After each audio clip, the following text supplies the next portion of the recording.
be able to work and really like what you're doing, really like it. I mean, it turns my brain on when I have to decide, and prioritize and create and all that stuff. It's really fun. It's just really fun. I really enjoy it. And so, they say if you love your work, you'll never work a day in your life. And I can't say that I've never worked a day in my life because there was times when I didn't really care for my work, but I had to do it anyway. And I finally kept doing it and got to the place where it was sort of a scale, work I didn't like and work I really liked. And now it's very much work that I like all the time. And even if I don't like the task that I'm doing, it's part of a bigger thing. It's part of a bigger process that someday I'm gonna stand back from and look at and say, oh yeah, okay, I like that. I like the way that came out. And that's what makes it kind of neat. Anyway, I could go on all day. Love my job. Anyone can farm. Get after it.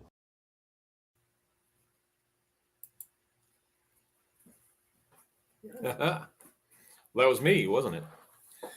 Well, greetings. That was a blast from the past. So, it's Mark, and I'm coming to you from Baker's Green Acres here in lovely downtown Marion. If you don't know where that is, you could come to the Homestead Hog Harvest this weekend. It's going to be starting Friday. Got a couple seats open. I had one guy called me up and said, hey, I want to come again. He wanted to come again. So we did a little wheeling and dealing. So but I still got a couple seats open.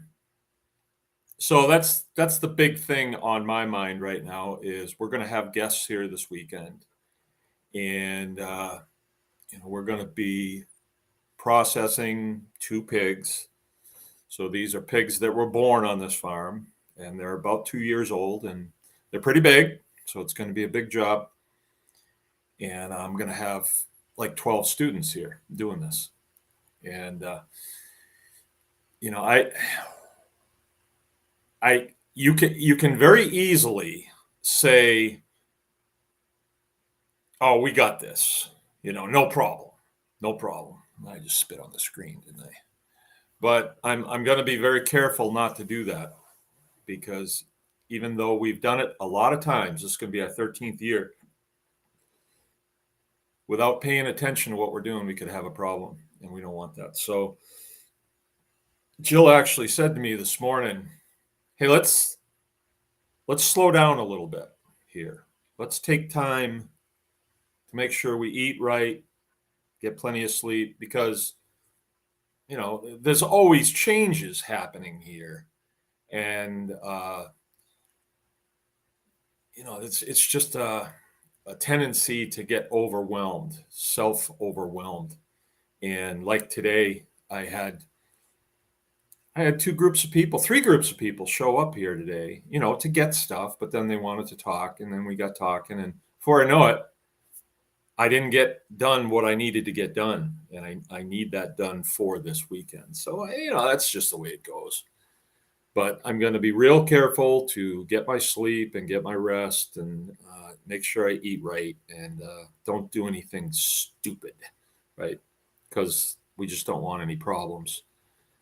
But these classes are very important. By the time the class is here, I'm going to have a list compiled. All right, Justin Z. JZ, long time. I'm going to have a list compiled of the people that have taken this class and then gone to their homestead and have processed their own pig, right? And then I'm going to challenge the folks that are here at the class to add their name to it. Because I think this is a really good thing. Knowing how to process an animal, get it from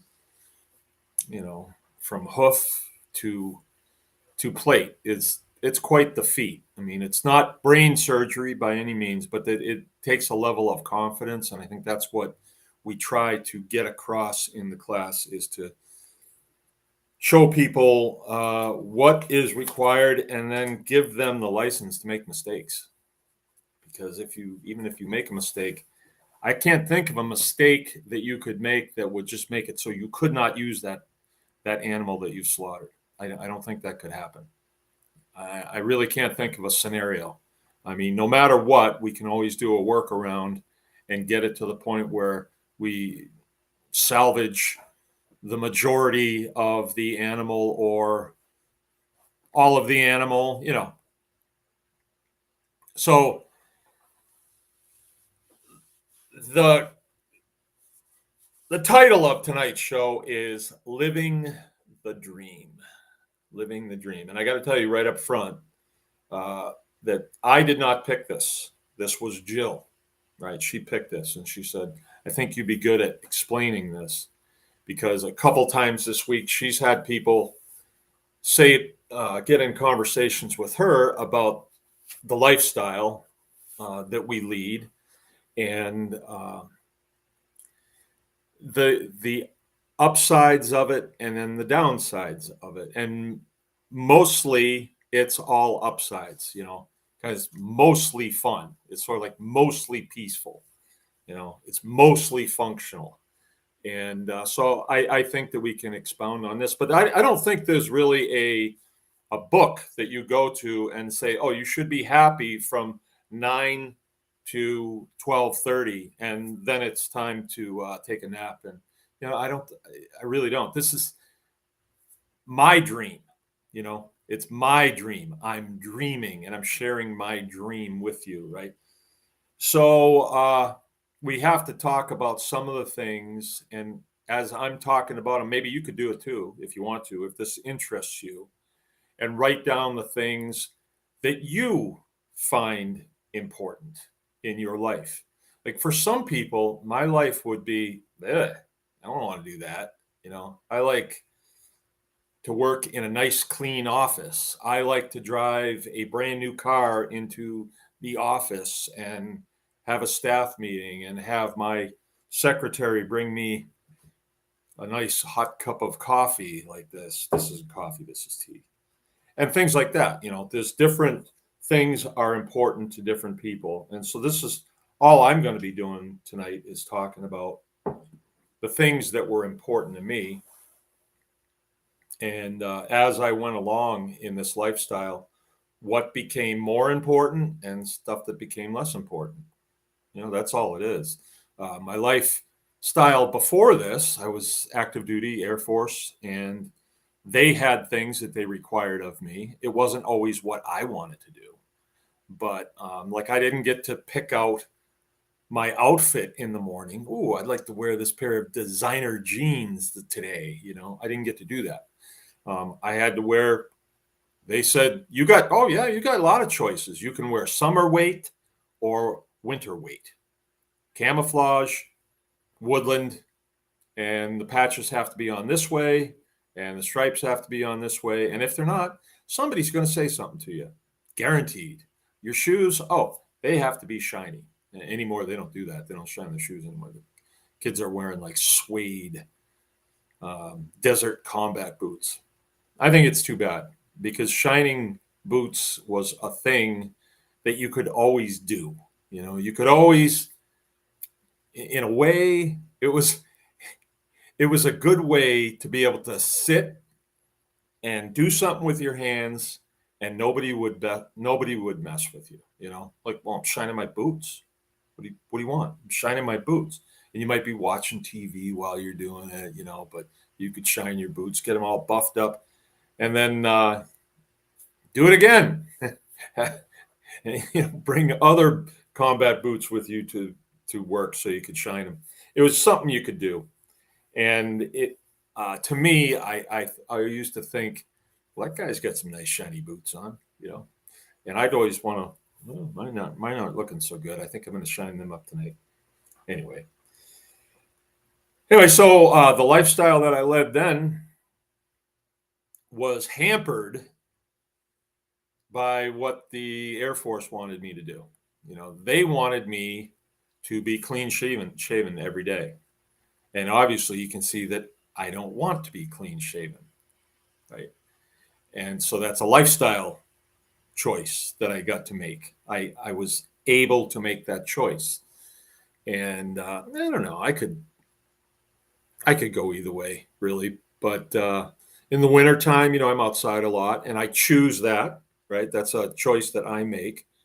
I like to be outside. I've always liked to be outside since I was a wee lad. I always enjoyed being outside, even when it was cold. Um, I like to be out in the rain. I like to be out in the snow. I like to be out when it's freezing cold. I like it when it's nice and sunny out. There's so much to like about the outdoors that I wouldn't really want to have an inside job. I really wouldn't. So I can talk to you about some of the things that are important to me and some of the reasons why we chose this lifestyle. And excuse me, I definitely had options coming out of the service. And there were people, you're going to do what? And, my dad was one, and it mattered to me what he thought about what I was doing. And he was not real impressed. But keep in mind, he was born in 1921, and people who lived on farms were poor. And I don't really know what he meant by that, though. What was poor? Um, was that the beginning of an era when there was a lot of new things coming out? And if you had this 1928 Chevrolet Roadster, then you were doing good. And if you didn't have it, you weren't doing good. I don't know. I'm not really sure what he meant by that. And I wish he was still around so I could ask him about it. Like, did you not have food to eat?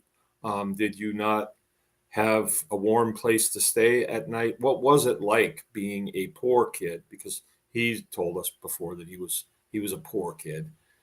I know that his father died when he was 4, and so he wound up, uh, kind of raising himself because his mom had to work. Back in those days, there was no safety net really for mothers. She had to continue to work, and I think she worked in the garment industry in Lawrence, Massachusetts. And I've been through there many, many times. It's not a good area to this day, and it wasn't a good area then. Big, huge garment factories, right along the river there. What river is that? Mackinac? No, not Mackinac. I can't think of the name of the river. Maybe somebody on the chat here knows. But so I don't know what his upbringing was, but he did go through the depression, right? And I don't know. They got really sensitized to that. I know my upbringing, I had my own room in the house, but I was the only boy of 6 kids. There was 5 girls. So I did not bunk in with one of the girls. I had my own room, and I never really thought about it, whether that was important to me or not. But that, to a lot of people, that's pretty important. But the girls they had to double up and triple up in some cases in the house. We always had plenty of food to eat. My mother had a car. My father worked for the light department in town, municipal light department. So he had a company car. He was the head guy. He was the manager of the light department. I always had a nice car. We used to go on vacations every couple of years for a 2-week, and my parents would rent a cabin on a lake up in, say, New Hampshire or Vermont, and we'd go up there and stay, and it was always rustic, real rustic, like a rowboat that we could go out and fish in, and kids would just swim and stuff like that. I wouldn't say that we were rich kids, but all of us kids had bicycles. Um, yeah, it's not like we had go-karts and mini bikes and stuff, but we had woods to play in. I had a pocket knife. My dad used to get stuff for me, tools and stuff. So I wouldn't say that we were rich kids, probably not. But we never really wanted for anything. I mean, I always wanted I wanted that 22 rifle. I thought I should have a pony, but I never did get one. I thought I should have a go kart, but I never did get one of those. Um, but we did okay. I had a tree house. I had, plenty of friends to hang around with in my neighborhood that I lived on. I didn't live in a rural community. I lived in more of a suburb type community. I lived on Holman Street in Shrewsbury, Massachusetts, and uh, Holman Street on both sides of the road. If you went behind the houses, there was pretty good woods behind there. Like behind my house, there was woods all the way down to the county park, and it was quite a ways. It was miles of woods. And so us kids had plenty of room to do things in the woods and build things and cut down trees and shoot squirrels and build forts and start fires and all camp out. We did all kinds of things. Shoot carp there was a swamp down there that had carp in it. That was really fun. Um, so that was my upbringing, and so to me, the things that I think are important might not be the things that you guys think are important. So I think you have to prioritize what you want and then build those things into your lifestyle. And don't build things into your lifestyle that you don't like. Don't do that. That doesn't make sense. Then you will not be living the dream, you know. So when I got out of the service, or I was getting out of the service, I had to decide, what is it that I want to do? What is it I like to do? Right.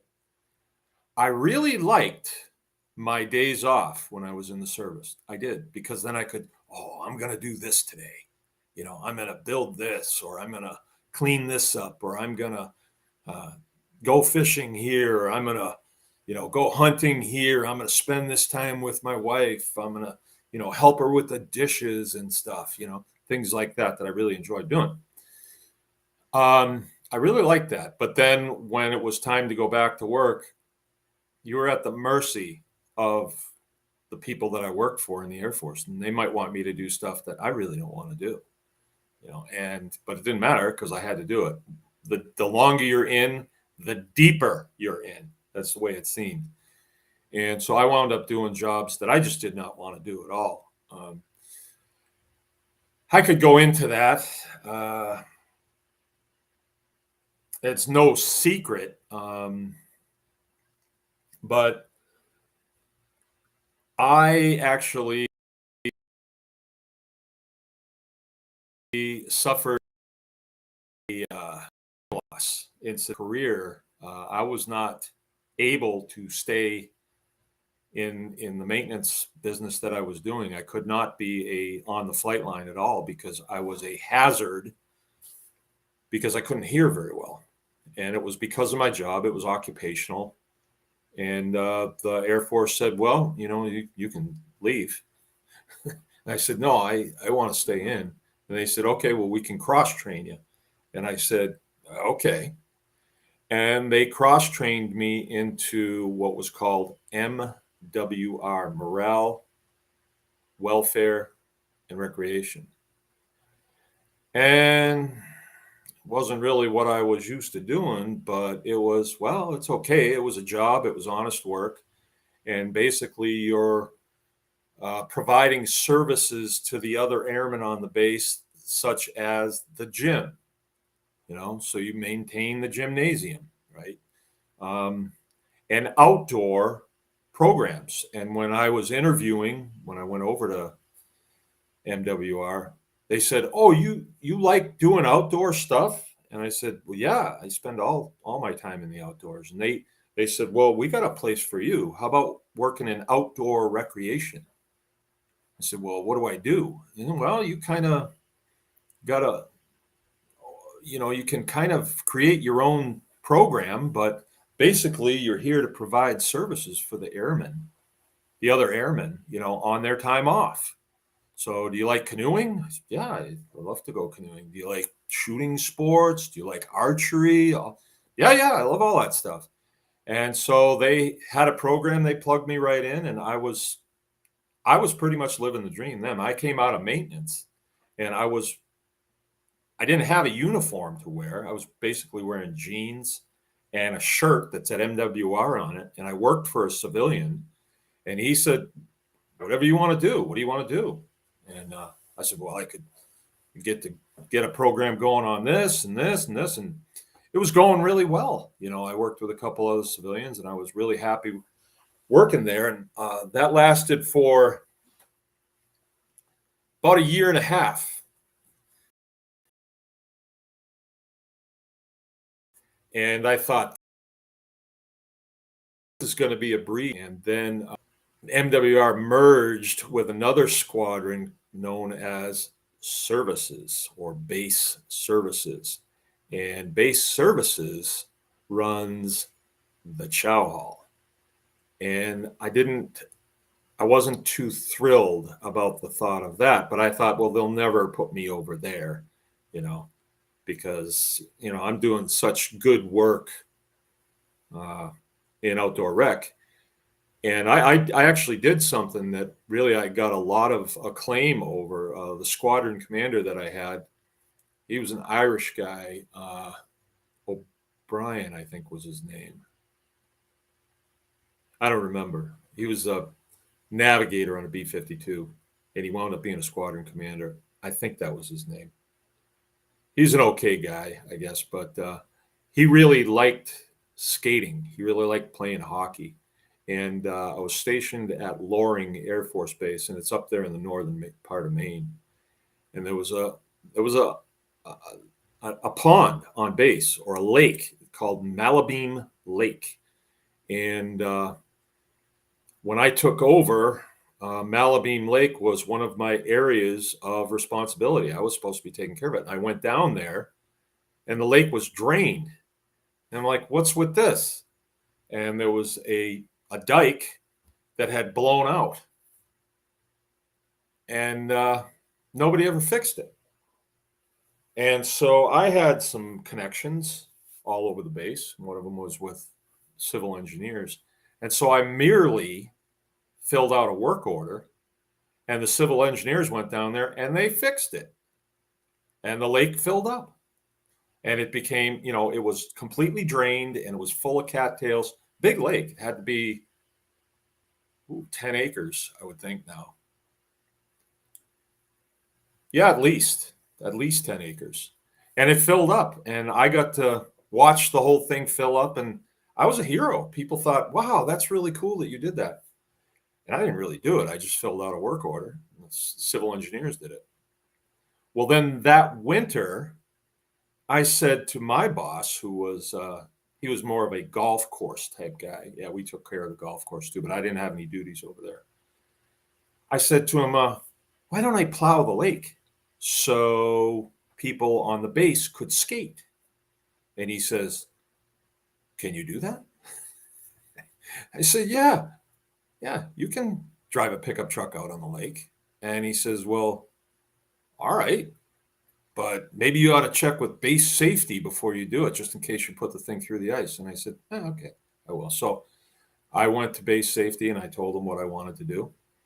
And they were like, "Yeah, okay, that sounds like that's doable." They used to do that back in the day, right? But who's going to do it? I said, "Well, I'll do it. I know how to plow." And so I borrowed a plow truck from actually, the officers club was part of MWR too, but I didn't have any duties over there. And I borrowed a pickup truck and I started plowing it. And my squadron commander was like, "Hey, that's a good idea." And so I went one further. Uh, we had a kind of a junkyard, and in that junkyard there was this old trailer, and it was sort of it was a trailer like they used to pull out on the flight line, where in between tasks on the airplane you could go in it and you could get warmed up. You could take your gear off and get really warmed up. And this one was in pretty good shape, and I moved it out there to the lake and put straw bales around it, and I put a heater in it and fixed it up, made it kind of nice. And the Malabine Lake on weekends became a happening place. Like, I actually asked CE if they would, "Hey, would you guys plow the parking lot down there?" Sure. So they started plowing the parking lot. My boss said to me, "If they could do night skating down there, that would be cool." I said, "Well, I'll see if they'll do it." They did. They put a pole in and they put lights out onto the lake. It was really cool. But then my new first sergeant caught up with me one time, and he saw that I was going to work in jeans and boots, and my hair was kind of long, and I wasn't really looking like I was a GI. I was looking like I was a civilian, but I was doing good work. And he said something to me, and I thought I was in a safe position. Boy, I found out that I wasn't. I got called in and they said, "Yeah, we want to round out your career now that you're in services. So you're going to be reporting to the chow hall." And it took me a while. It was like 2 weeks of thinking about it. And then I started to, I had a friend that I talked with, and he said, "I've had to do a lot of bad jobs in the Air Force. And, just grin and bear it. It's all good towards 20. At this time, I'm in over 10 years. I'm in longer than that. And so on the day that I was supposed to report there, I went to the chow hall, and they gave me new uniforms there. And this is where you're going to be working and all this stuff. And the people that were in the services squadron, they knew I didn't want to be there. They knew that I thought I was being punished, by being made to work at the chow hall. And so, and they liked their job. One of my very best friends in the whole world was a guy that I met there at Loring, and he liked his job working at the chow hall. He even had a tattoo on his arm of the Tasmanian devil holding a cleaver. It said USAF. He was fine with it, being a cook, right? But I wasn't. I just wasn't. I was geared differently, and I felt like it was a huge punishment and a demotion, and I didn't do anything to deserve this. All I did, I gave my hearing to my country, and this is what you're doing to me. So I was put off by it, and so they didn't receive me very well, and it didn't go well. It was rocky. I mean, rocky. And if it weren't for one or two people, I wouldn't have made it, because I just wasn't geared for that, and I was just fighting it, and it did not go very well. And yeah, I could tell you some stories, but the senior leadership in that squadron did not like me. And anyway, I worked there for the summer, and I got an ulcer over it. I just was in a really, really bad place with that job. And my friends from the flight line would come in, and of course, they tried to humiliate me working in the chow. So they put me out in front, and I'm standing out there with my little white faggoty uniform on. And my friends from my old squadron would come through, and they get a nice chuckle out of it. And anyway, it wasn't good. But then the next winter came along, and nobody wanted to plow the ice. So my squadron commander came out to the chow hall, and he said, "Hey, if I can get you out of here, would you do that again?" And I said, "You bet, I'll do it." He was a good guy, pretty good guy. I don't know. I wish he'd have called me in and talked with me. I was obviously having some major problems, but anyway, I just powered through it, and then I stayed with outdoor recreation the rest of the time. And then the base was going to close down, so I volunteered to be one of the last 50 people there to close the base down. And all the civilians left, and then all the people from the maintenance squadron, they were gone, and the senior leadership at Space Services, they were gone. So I was basically on my own, and I got my orders to report to my next base, and it was like 2 months down the road. And I didn't really work for anybody. Like, what do you guys want me to do here? Who am I supposed to report to? So I just kind of never did. I'd report to the chow hall in the morning, have something to eat, and then kind of go on my merry way for a while. Doesn't matter. You can't get at me now. It's too late. But anyway, I that was a really tough time, and I had a lot of time to think about what I wanted to do and what I didn't want to do. And then when I got to my next base, they kind of moved me into like more of a management position, and I was mostly just managing people.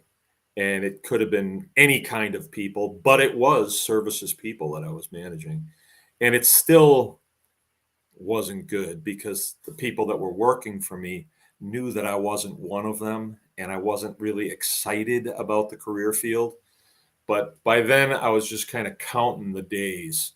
And I think my last 2 years, I wound up working for the base support group. So I was the support group commander is like the mayor of the city. And so I was working for him, doing what he wanted me to do. And that was various and sundry things. So, yeah, I had a lot of time to think about what I liked doing and what I didn't like doing. I really liked being a flight line mechanic. It really was what I went in to do. And I was pretty good at it. And I was progressing very nicely, and things were good. Um, and then I got a lot of things that I didn't like to do thrown at me. But the thing is, I stayed with it. I finished my 20, and that was really what was important. And I didn't exactly see that at the time because my attention span was sort of like a focal point instead of the broader picture. But I can see now that it made a lot of sense to just stick it out, right? And do what I was told. Everybody has a thing to do within that mission, that we were doing. Um, and so, anyway, fast forward, when I was getting ready to get out, I had to pick what it is that I wanted to do. And I didn't really want to stay with Department of Defense. I didn't want to have much to do with any of that anymore.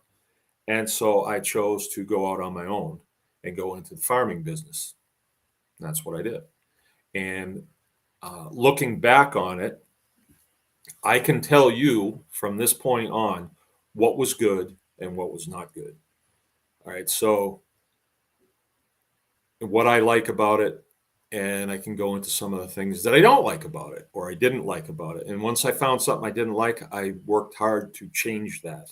And now I'm at a place where what I do is what I want to do, and it's got to fit certain criteria. I mean, I may be retired from the military, but I'm not really retired. I still have a lot of good working years um, into my, you know, 80s and 90s. So I want to. I'm looking forward to the work that I'm setting up for myself as I keep going. Right. So uh, some of the best men that I worked with in the military, I don't think there was any females. No, I'm kind of old school. We did not have that many of them, that many females. And the ones we had, um, well, let's not go into that. but the men that I worked with, the best guys that I worked with, and what I mean by that is maybe not the smartest, maybe not the most skilled, but the best attitude. The best attitude, guys. Um, I worked with a kid, a farm kid from Minnesota. He wound up going through the Air Force, wound up making chief, the whole 9 yards. He was one of these guys that when it got crummy and it was cold, rainy, we were out of food, we were out of equipment, things weren't going good. He would literally cock his hat to one side and just get a goofy look on his face and bear down. I remember seeing him do that a couple of times, and I didn't have that. That wasn't part of me, but I needed that. I needed to master that. Things get rough, and the question is, how are you going to deal with it? So I saw traits in some of these other young men that I wanted for myself. And there was another guy, the guy I was talking about with the tattoo on his arm, with the Tasmanian devil with the cleaver. Um, he was he was a farm kid as well. His dad wasn't full-time farm, but they did live on a farm, and they were involved in a farming community. And he just had that nothing's going to stop him attitude. Nothing. He's just going to go, keep going, keep going. You're not going to stop him. And I wanted that too. I didn't come out of that kind of background. I had a lot of skills. I was a Boy Scout, but I was constantly getting hung up with when I wasn't getting what I wanted, sort of like a little brat. And I could not get through it. It would hang me up. And I knew I needed to do something about that. I didn't want that. And I certainly didn't want my kids to have that, right? So when I was leaving the military, something that was very important to me was, okay, what about my kids? I could go to work for a contracting company in Virginia and live there in the Beltway, and have a really cush job making a lot of money. But what are my kids? What's going to become of them? Will they just be going to DOD schools and how schools are, and especially in big towns with parents that are making a lot of money, and like where would their priorities be, right? And I kind of knew what I did not want for them, and I would see it in a lot of the base kids. I didn't want that for my kids. So the farm life, I thought, was the way to go for them. It was really the way to go. And I wanted them to have meaningful work to do, commensurate with their station in life. We're not putting a very young kid on a tractor and saying, go for it, cut this hay. We want to get them, incrementally trained up to be able to do things. But like today, there was people here getting a look around the farm. They're people who are going to be getting milk from us. They're milk share customers. And we like to show them around so they get an idea of what we're doing. Very good marketing thing too, because if they serve raw milk to one of their friends, where do you get this? Oh, we got this at Baker Training Acres. You should see that place. And the guy that runs that, he's the nicest guy, and he's so smart and good looking too, right? So, but I'm showing them around, and my kids, my two youngest boys, are 15 feet in the air on ladders with tool belts on and screw guns, and they're putting purlins in on these roof joists that we just put up, or rafters that we put up. Joists are floor joists, roof are rafters, right? And it's not brain surgery, but a 12 and a 14-year-old, and when they step away from it, they look at it and like, that looks pretty good. And then they start thinking, hey, we could use this technology down in the woods, right? And I think that to me, that was a very important thing for them. So that was part of my lifestyle choice was my children. You know, what potential activities will they have living this lifestyle as compared to living in town in a like a big metro town? I I'm not cut out for it. I am too sensitive. I can hear people, I can smell people, I can sense people, and I don't like it, you know. I need some space. I definitely need some space. So, yeah, and my kids have all grown up with, well, my boys, they've all had motorcycles, you know, little enduro motorcycles that they can rip around the property. They've all had firearms. They've all had bow and arrows if they want them. They've all had the opportunity to hunt deer or hunt um, rabbits and quail and all that stuff that's around here if they want to do it. And some of them have really excelled at it and done really well with it, especially with deer. They've done really well.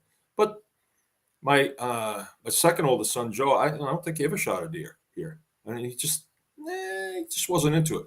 But he's the one at 12 years old that built the cabin and moved out of the house into his own cabin, right? And I used to watch him walk into the night. He had this long green leather jacket that he used to wear around like trench coat, and he'd have that on with a bush hat on, and he would just walk into the dark. And I thought, wow, that kid's got a set of nuts on him. I wouldn't be able to do that when I was a kid. I was too afraid of what was in the dark. I didn't even want to look through it with a flashlight when I was that age. No, no, I was afraid of that. You wouldn't think I would be because I'm such a tough guy now, right? But I was. I was afraid of the dark. And I even have times now where I remember the fear that I had. Oh, I remember one time my father asked me, "Hey, would you go down and shut the sprinkler off in the garden?" And it was way down in back of our house, like way down. It's way darker down there, you know. And it was dark out, and I had to just jet down there and jet back. It was like, remember that commercial breaks when you were watching Mission Impossible?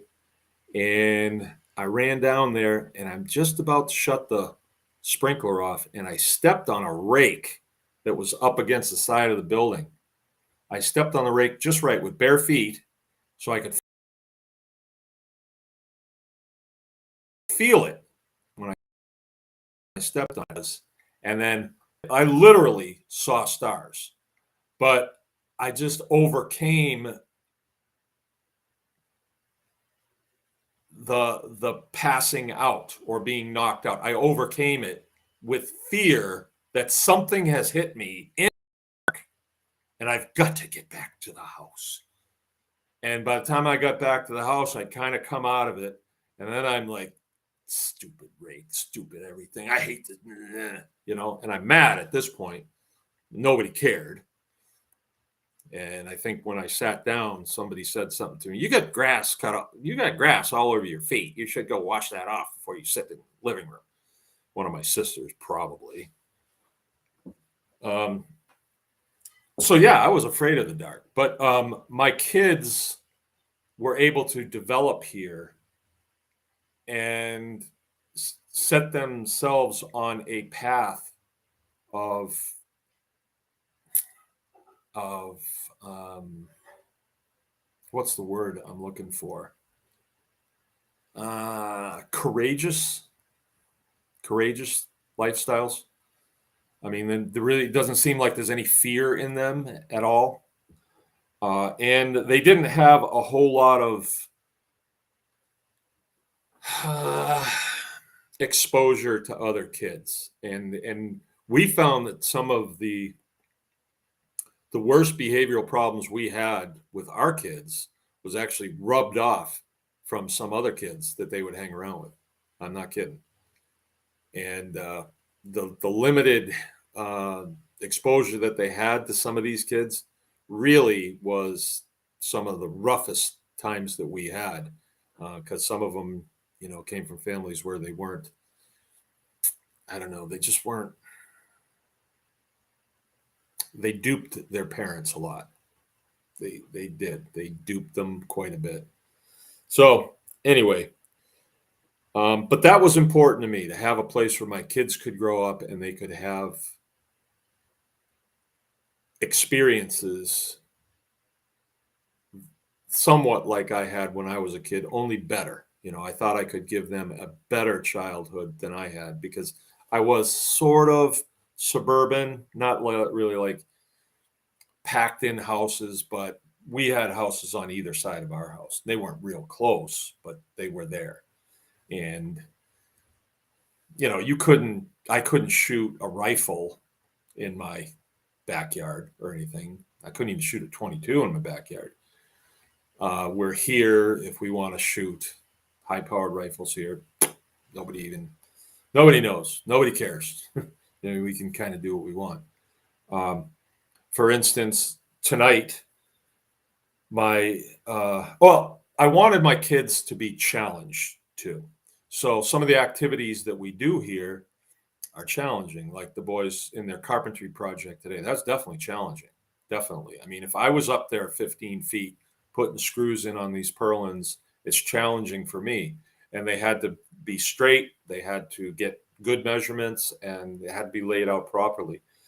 The butchering projects that we do, I mean, my kids, next week, there'll be days next week where I'll tell them in the morning, they're going to say, well, what do you want us to do this afternoon? Because we homeschool, so they have school in the morning, and then they come and help me in the afternoon. And it's like a homeschool thing because I'm teaching them how to use the tools, how to work.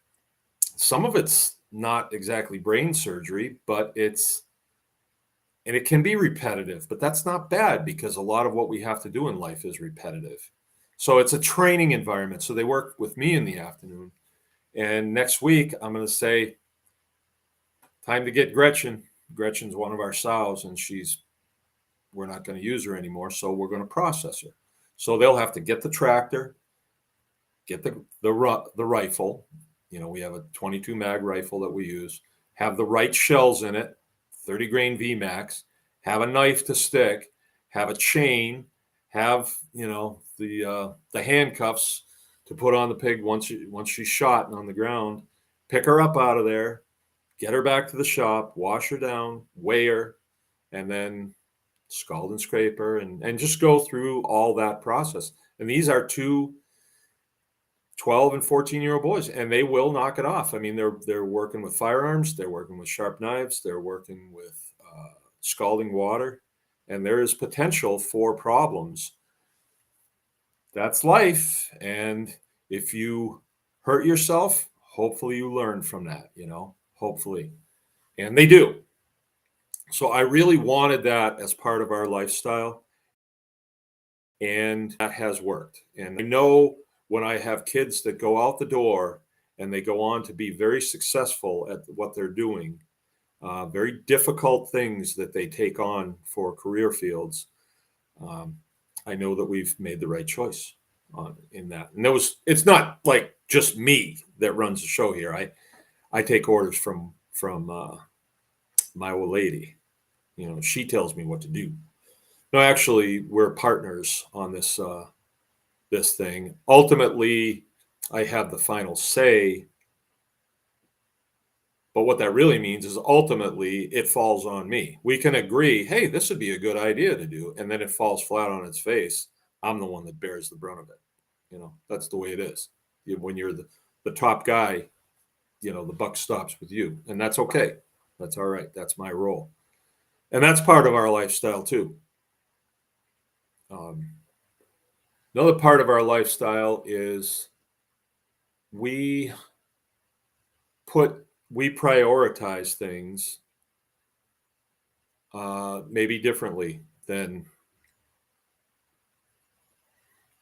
maybe that was part of my learning experience when I got taken out of maintenance and put into base services. It seemed like a big slap in the face to me, but what I learned from that was it didn't change the fact that I have a family to take care of. It didn't.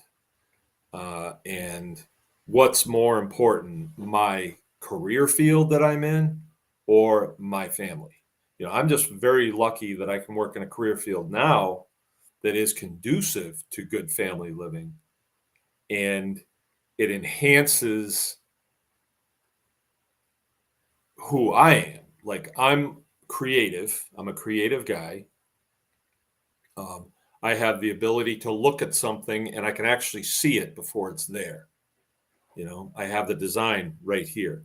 I can look at something, a facility, and a process, and I can see, oh, I see how these are going to go together. And then I can extrapolate it out and I can actually start counting the beans on the other end. And then we have to go back and just get it done, just get it built. And I've gotten pretty good at that. That's why you see some of the projects around here that have been built that are functioning and they are making money. Once they're built, I don't have to build them again. Like our pig areas right now that are generating, I don't have to build them again. They are working. So it's important for me living the lifestyle is productivity that stimulates my need for creativity. That's me. Some people aren't like that. Some of my kids aren't like that. They just, I don't know. They're just not. They don't think like I think. Undo my belt a little bit. I have to wear my long johns today. It's that cold out, and I'm not used to it. I'm getting acclimated. See, notice I have my woolly pulley on.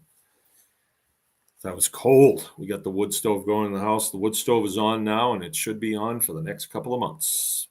Let's see, November, December, January, February, March. Yeah, 6 months we'll be burning the wood stove. Yep, go through a lot of wood. But I have something that comes to mind when I talk about the things that I wanted in my lifestyle. Okay, I want to be surrounded with my work. I like my work. I find solace in my work. I did when I was a mechanic working in the Air Force. I found solace. When I would get to work and I'd get my stuff, get my tools, everything, have my technical orders that I had to do, I could read them. No one messed with me. I just go through it and do this, do this, do this, put this together, make sure this is right, measure this. And then when I was all done, I could say, okay, done. And my bosses would come and inspect my work. And I actually earned a quite prestigious award. It was a master technician. And I got to wear a patch on my uniform. I was one of two guys in my shop that got to wear that. I was really proud of that because not too many people did that. And I wanted that patch. I still have that patch here, master technician. And yeah, so I wanted to be surrounded in my work here where I live, and I am. This is one of those career fields that you can do that. But that's important to me. That's not important to everybody. So I'm not saying that this is the way to a productive lifestyle. I'm just saying this is what's working for me, right? Let's talk about some of the things that I have jettisoned, right? Right. Some of the things that I don't want. Jettison means, you're going someplace, you got to get rid of some weight. Throw out the 50 caliber machine guns. We won't need them. Chuck them out, right? You're jettisoning them. When I got out of the service, I was quite well versed in regulation, right? If you do something this way, you're good. If you don't, if you go outside of the regulation, then you can be held up short. Like, for instance, regulation 3510 was grooming standards. So your sideburns have to be, a certain height, you know. I would always go a little higher, right? You had to be clean shaven. I shaved every day, you know. Mustache, if you're going to wear a mustache, it has to be even with the corners of your lips so you look like Adolf Hitler. So I didn't have a mustache. You know, I was always really careful that I was within regulations. Okay, when we were doing maintenance tasks, they have to be done a certain way. I would read it and then I would do it that way. That's why I was a master technician. I was just always doing it the way that the technical order said. So I found a path, right? I found a path and it worked. Following the regulations, it really worked within the military for me, where I was. But then later on, when I was pushed over into base services, it was like there wasn't really a regulation. It was sort of, you know, if you were friends with the guy that ran the chow hall, you were good. You know, if you sucked up to the right guy, you were good. You know, and I didn't like that. That's why I didn't do very good in services because they knew I didn't want to be there. And a lot of the guys that were in senior leadership, I still think back on them. I think what schmucks they were. You know, there was a couple of them that were okay that I can think of, but some of them, I think back on them and they actually, I get a taste in my mouth. Just want to spit them right out. And I mean, they would always be looking for stuff to burn me with. And I was way too smart by the time I got there to get burned by some of those schmucks.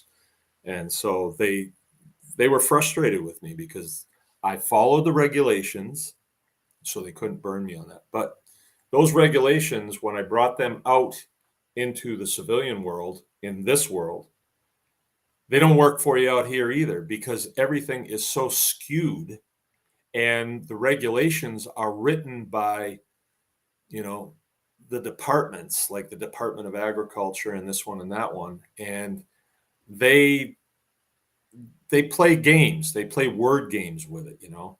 And you might be within regs, but they'll like, yeah, but it just makes sense. I mean, I can give you an example too. There was an inspector.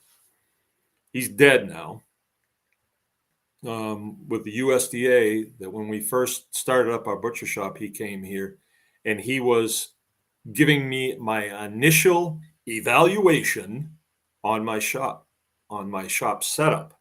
And I had crossed every T and dotted every I on what I was supposed to do for that shop. And he went through it and he's walking around and he, you know, he wasn't really impressed with me because I had started a butcher shop up on a farm. And he says, we don't usually do this. And that was part of the problem I had with him. Like, there's no place in the regulation where it says you can't do this. So why you give me a hard time about this? You know, well, I don't know if this is going to fly. I just don't know. And so I'd gone through all this trouble to build this shop. And then here's this guy saying, well, I don't know, because it's on a farm. Oh, would it be better if it was in a Walmart parking lot then? You know? So he was kind of, he didn't want to do it. He like had a stinking attitude for one. And then he said to me, well, you need to have some covers over those lights. And I said, I didn't see that in the regulation. There's no place in there that says I have to have covers over those lights. And he says, well, it just makes good sense. And there again, I was like, well, are we talking about good sense here, or are we talking the letter of the regulation? You know, good sense would dictate a lot of things, but like you've said in your regulation that I have to put this FRP board on the wall. It doesn't wash very well, right? But that's what it says in the regulation, you know. And so we didn't see eye to eye, and then he got, because I talked to him like an adult. He says, "Well, I'll tell you what, we could shut this place down right now," and that got me too, because no place in the regulation did it say a field agent could shut my operation down. You know, there was nothing like that. I don't think I would have entered into the deal. I got I got to shove a dog up here a minute. I got some dog growling.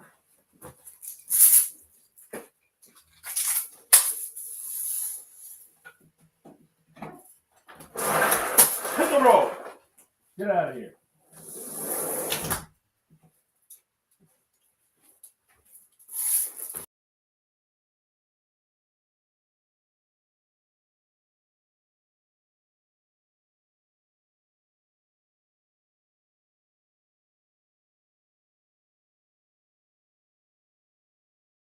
The thought that this guy could shut me down if I didn't suck up to him and do what he wanted. And so I said, well, that's it. Hold the phone. We're going to up channel this. We're going to talk. We're going to talk to your boss because I need to know if you can shut me down. And if you can shut me down, then this conversation is going to be completely different. I need to know right now, though. And so, oh no, we don't have to go there.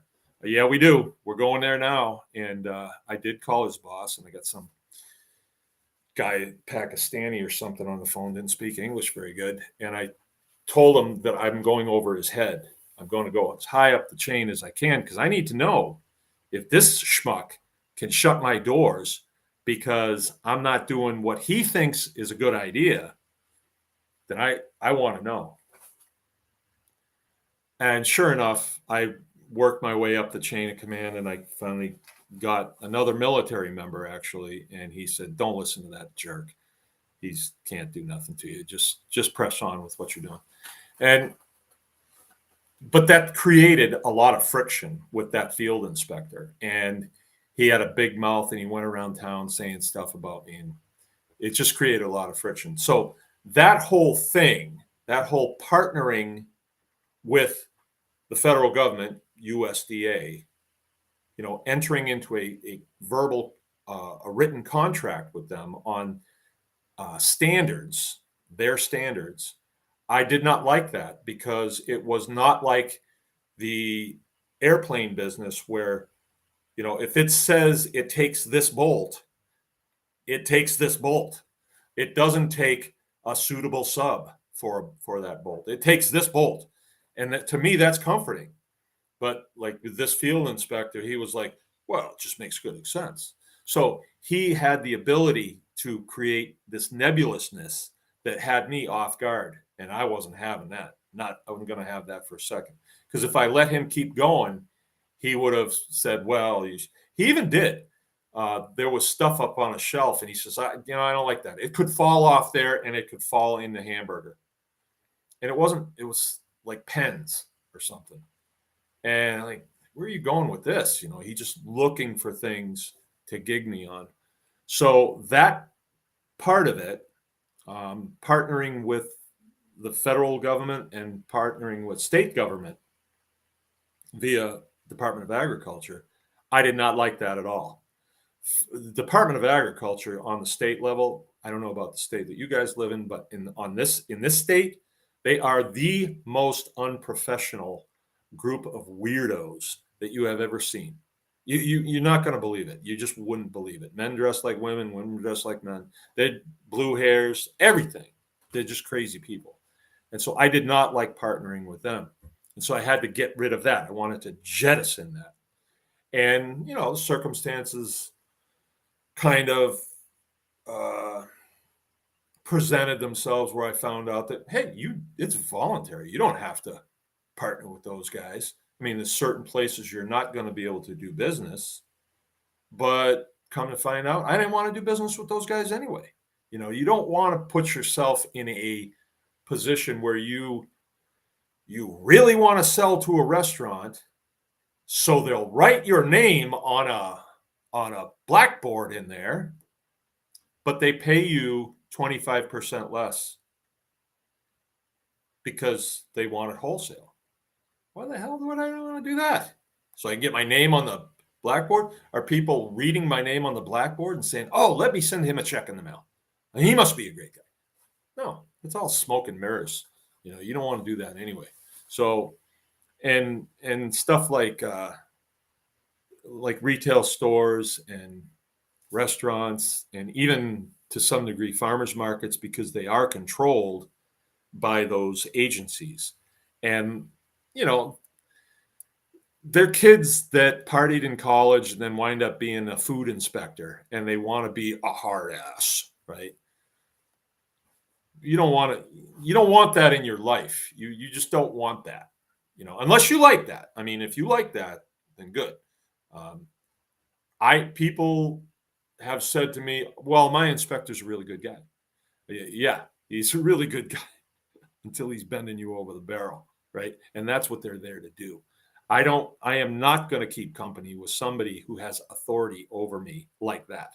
You know, how we wound up in a position where these people who are public servants are over us is because we have been duped into it. And I won't have anything to do with it. I want nothing to do with Department of Agriculture, any of these guys. So anyway, I got rid of that. And since I got rid of that, I'm a much happier person. I'm actually living a lifestyle with a lot of freedom in it. If someone comes up my driveway and they want to do business with me, they want to buy something that I'm creating, that I'm producing, like raw milk. Yeah, I can sell raw milk to them. I mean, we got to do a little workaround with cow shares or herd shares, but we do and we don't, because I'm not under any contract with anybody saying I won't do it. And it's not an illegal substance. So you got nothing on me. No one has anything on me for doing herd shares. And if they did, they said, well, we want to see the paperwork on the herd shares. I would tell them to pound sand so fast. you know, you know I would not cooperate with them at all. And how could they possibly force me to cooperate? They couldn't. They don't have, it's not like they're not law enforcement officers, and law enforcement officers can't really force you, there's rogue cops, right? That'll smack you on the back of the head with their pistol and they'll force you to do stuff.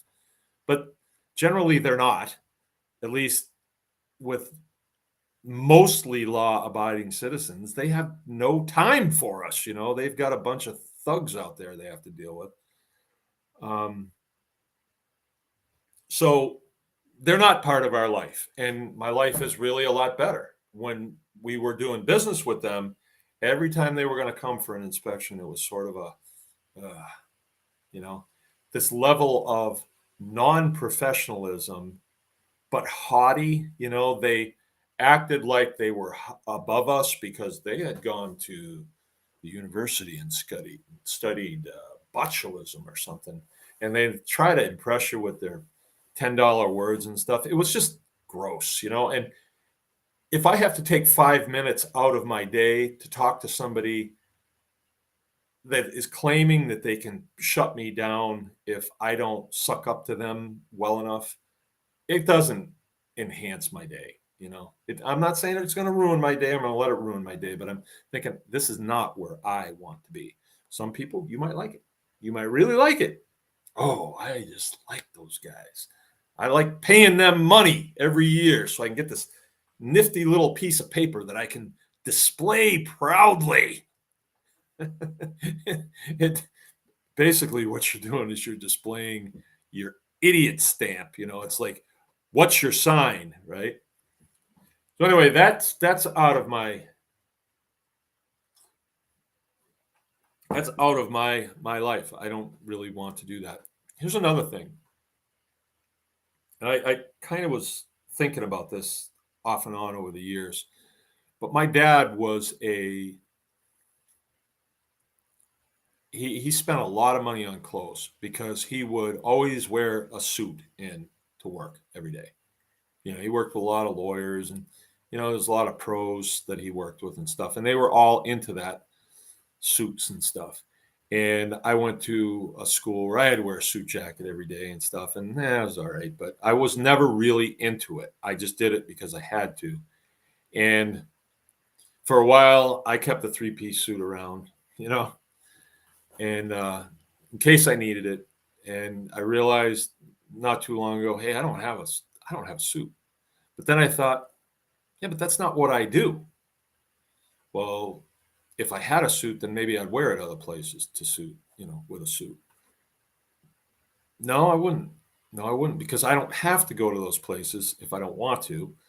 And I've found that I enjoy more the simple pleasures of life.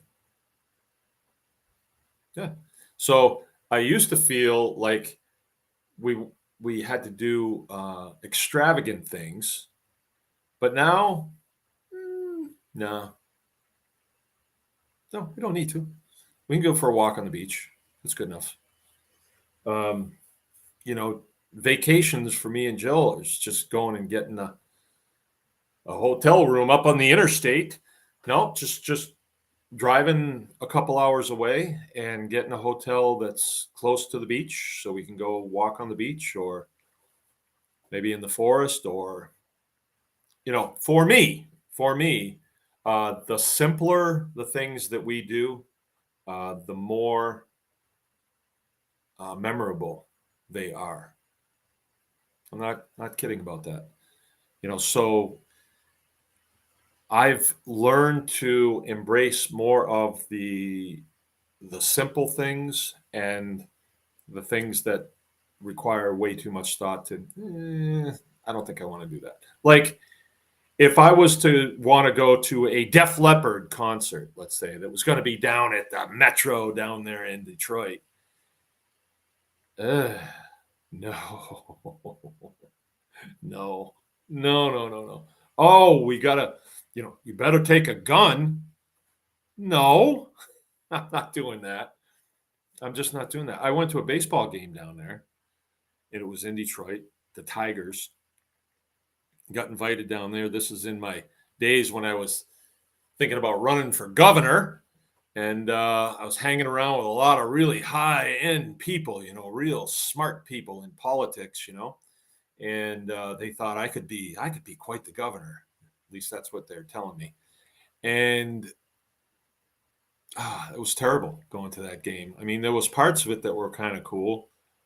We had a really nice box seats or suites. It was a suite, and they kept bringing in food and beers and stuff, but I wasn't drinking then because I was driving. But the guys I was with, they were having a good time, but I didn't like it, and I haven't been back since. And I wouldn't go.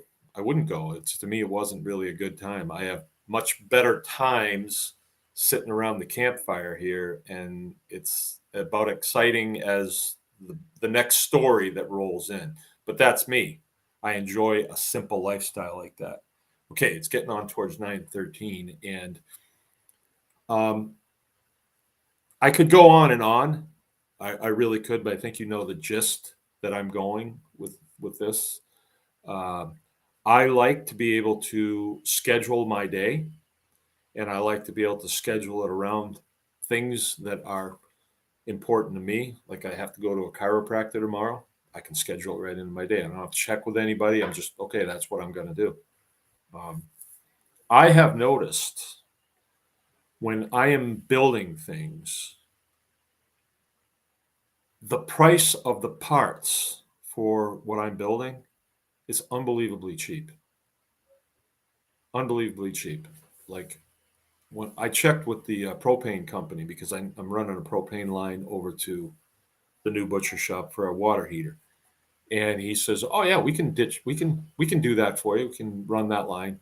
It's $5 a foot." I said, "Really? $5 a foot? It's 150 feet over there."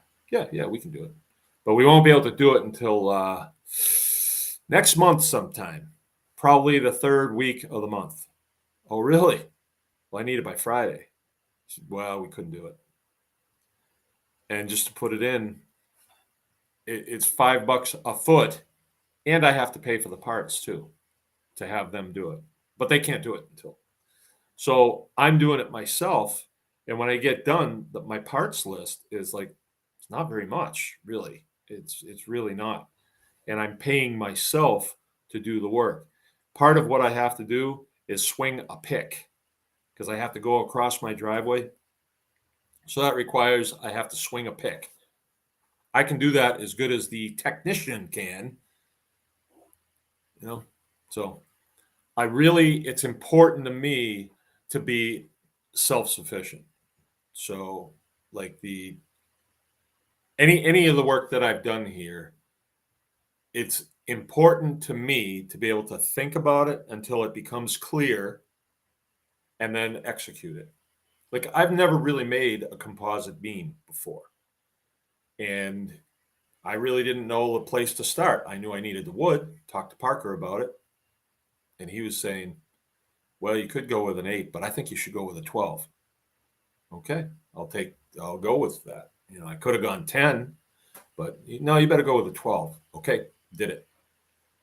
And then he gave me an idea of how I should do it. And then he came back and he said, no, you don't want to do it that way. As long as you're going with a 12, just use 3 of them, stagger the joints, use a lot of construction adhesive, screws, nails, and bolts. And so I did. And it's worked really well. And then the rail to go under it, I designed it on a piece of paper, and I looked at it, and I said, I think that'll be strong enough. Nobody really knows how strong it is, but Matt Kolvik looked at it, and he says, I think you could pick up your tractor with that. So he's not an engineer or anything like that, but he's a smart guy, and I know that if he thinks I could pick my tractor up, he's probably right, because he's right on most things that we've built. That's another thing that I enjoy is working with people, right? So the tribe has really worked out well. We've seen people gain the confidence to do whatever they want to do. And before they might have said, well, I'd like to clear this land, but I don't know. Where it seems like where the confidence just comes and then they do it. They clear it. I like that. I like to see that development in people. I think that's something that's important to me. That's why we do the training thing. Is I like to see people achieve. I like that. That turns me on. So those are a few of the things that are important to me. Raising beef is important to me because I like to eat steak. And my wife has a steak in there that she's going to cook for me. When it's done, I want with the stove, right? We have an electric stove. We had a problem with it. And she said, oh, can you look at that? And I said, yeah, I can. Then I forgot. And then something else came up. And you know how it is. Well, Sunday, I opened her up and I got in there and I fixed it. And so now she's going to make me a steak tonight. She's very happy with me, it seems. So that's good. So I like that. I like working with my wife. My wife's a really nice person. I like to be around her. And when I wasn't working here on the farm, I was working in town. When I'd come home, I'd be like, well, I got to do this farm stuff. And she'd be, okay, I'll see you at dinner time. And I'd say, oh, can you just put, tin foil over it and I'll get it. And I'd come in the house and she's already in bed because it's 11 o'clock at night and I have to be up at 5 in the morning to be to work again. So it was important for me to be able to spend quality time with the people that I love. And that wasn't after I got home from work, because work wanted me there during the day, during the prime part of the 24-hour period when the sun is up. We want you here because you can work better in the sun. No, now I get to work here during the prime part of the day. That was very important to me. Yeah, but you don't make as much money on the farm. Well, I could. That's something for me to think about. And why do you think I'm going to be butchering beef? Because it's a good gain because they're eating grass and the grass grows. And I think that it'll still work even with global warming. So yeah. And it's important for me. We found this method of communication with the masses, all 12 million of you that are showing up here on the counter, on the view counter. And that's important to me. It just is important to me to do that. So I get to do this.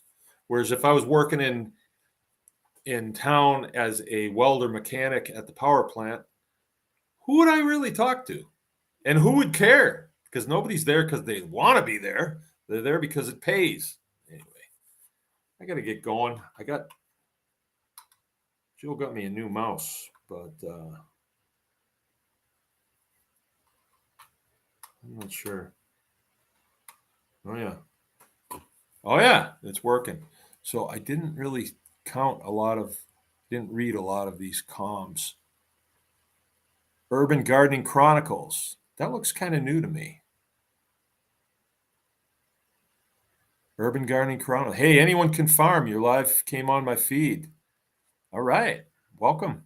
Love to have you here. Love to have you at our class this weekend there, Urban Garden Chronicles. Where do you live? I'm feeling kind of in one of those moods, right? Might just say, if you can get here, I'll put you in the class. I'll put you in a seat. I'm feeling that way.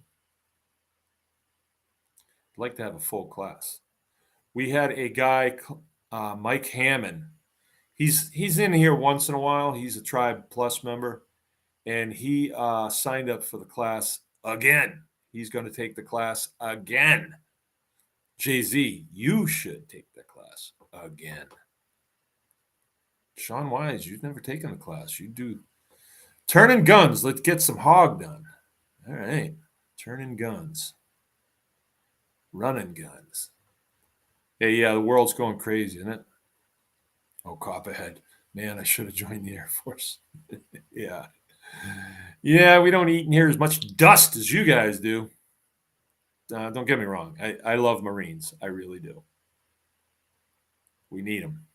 I just wouldn't want to. Well, I'd like to say I was a Marine. I think that's about. So I get to say, well, I know some Marines. I know two of them. No, I know a bunch of Marines. Wow, there's a bunch of Marines around here. Ben Timber Falling. What class are you doing? Was that just recently you asked that? Well, that's the Homestead Hog Harvest class. That is this Friday, Saturday, and Sunday. We start with live hogs. By Sunday, we're packing sausage casings. It's really cool because they get a frying pan going down in the shop, and when they make their batches of sausage, then they'll make a patty and throw it on there. So you have that smell going in there, and then we take them off and put them on a plate. You can cut a piece off and try it. And the Mangalitsa pigs that we use, they're a great pig for making sausage out of. But then when you put the right seasoning and things in them, they just really, the flavor just really comes out. It just really pops. Okay. Yeah, so if you want to come to the class, I'd like to fill this class. Ring my phone. Maybe we can make a deal. Maybe you got something you want to trade to me for the tuition class costs. The seat's not cheap. It's a 3-day class. You leave with a skill that you will have the rest of your life. Some people have taken the class and then now they are teaching the classes. And they are getting that seat price coming to their homestead. That is the intention of this. We are training our replacements. I'll get it. Good NCOs do that. All right. And I'm a good NCO. But I'm going to end this stream. I'm going to say good night to you. I will not be talking to you again until next Tuesday. We might do a little live streaming this week from Hog Harvest. My son Joe's going to be here. He's the master filmographer. Mostly, I think we're just going to hang out, though. All right. Sayonara. Remember, anyone can farm.